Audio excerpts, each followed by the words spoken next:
I'm supporting Kamala, and I'm from New York City. To your earlier discussion about Hitler, you have to look at the number of things you hear, and you have to think that all these people are lying, or maybe the common thread is that they're saying it about one person, Trump. I mean, would you think that former Defense Minister Esper lied when he said that Trump wanted to shoot people in the legs that were outside of protesting? I mean, you hear these things over and over.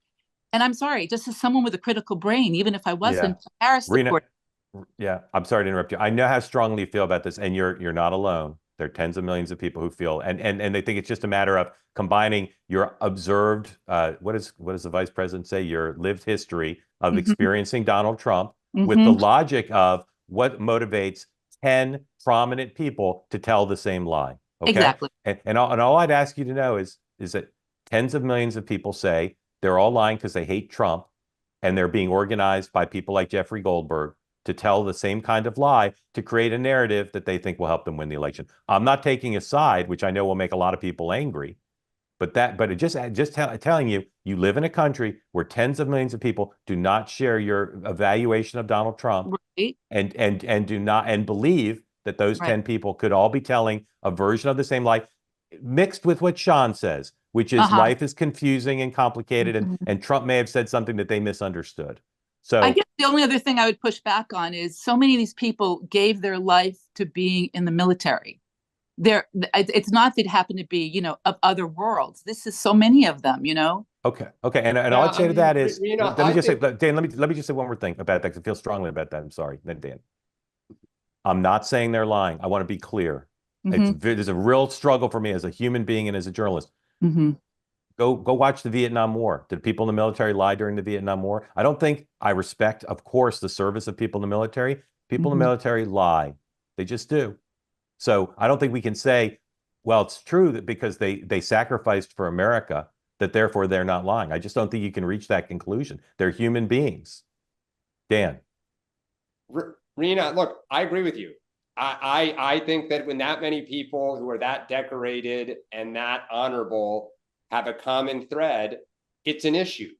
And I think according to research that's been put out there, the most effective Harris attack line at this point, as they've gone kind of anti-Trump, is when Hmm. Republicans speak out in their own words. People Hmm. sit up and listen. And Harris Hmm. has gone there. Surrogates are going there. More Hmm. of these people are speaking out. I am no doubt there's going to be a paid ad pretty soon with, Hmm. with, with some of this stuff. So I agree with you. I respectfully disagree with Mark and Sean. Let the record show for all those who say it never happens. I Hmm. think it's a big deal, and I think there are people who feel the other way. But I'm happy Harris is going there down the stretch. And can I make one other point? To Yeah, the but then we extent want to, that, then Sean, go ahead. and to the extent that we do believe this, how concerning is it that these people, if they're not lying, and they were a pushback on Trump in the first administration, won't be there in the second administration? We will not have people like this. We know that. We're going to have Trump loyalists that are going to be I'm, completely around Trump. I know that's your fear.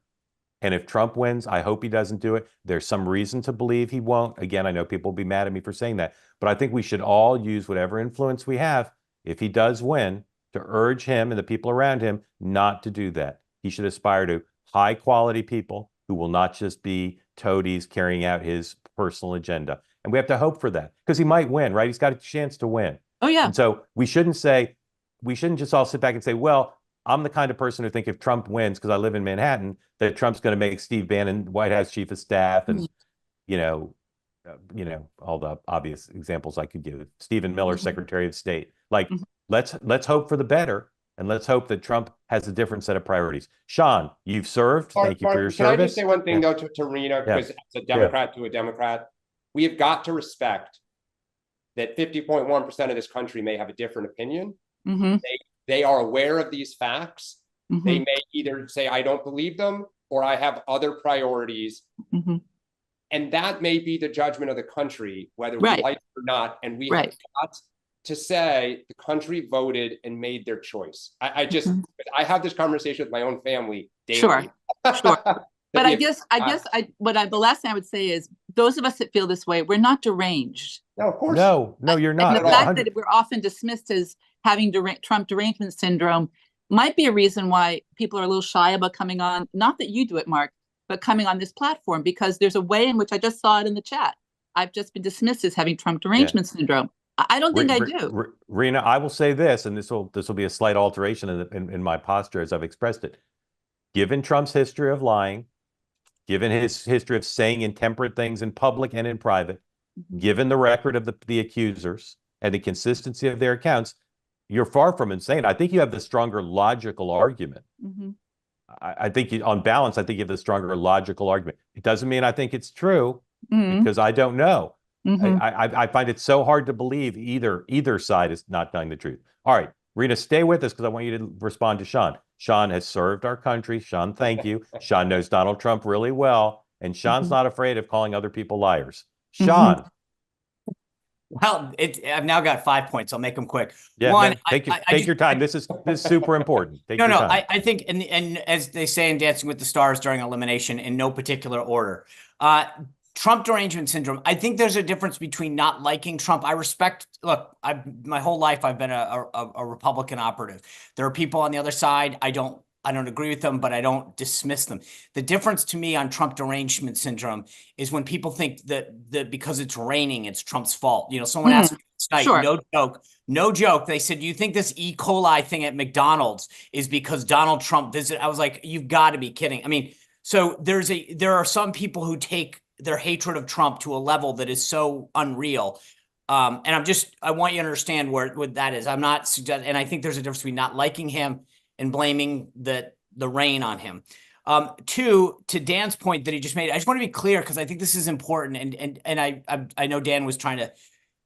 Trump may not even get 50.1, right? And I don't want the left to go, see, he didn't get the popular vote. We don't campaign for the popular vote. We don't spend time in Illinois, even though it's got a ton of electoral votes, because we're not going to win it.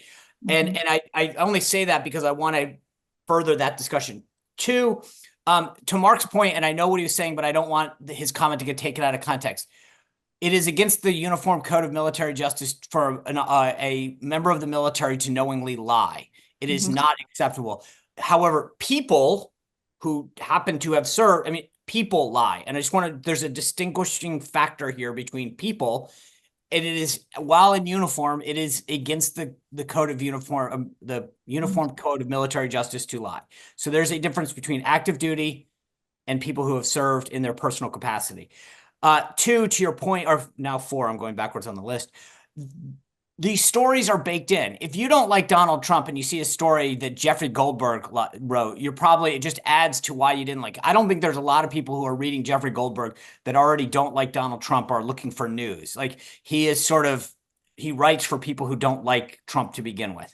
And then the last thing I would just say is, I've been in the room countless times to witness something and then read a story about what supposedly happened when four people in the room, where it wasn't remotely what occurred.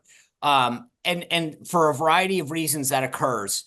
Some people trying to knife other people, some people wanting to whatever. But I'm very skeptical of a lot of stories that occur, having been in rooms with Donald Trump, where you suddenly read something in Politico or the New York Times that literally four of the people say that didn't occur, and yet they still write the story because they've got a source. So I view so many of these things very skeptically. I rest my case. Can I ask one question of you, Sean? What do you think about the Esper comment about the shooting them in the legs? You think that was said in jest? I mean, where do you put that particular point?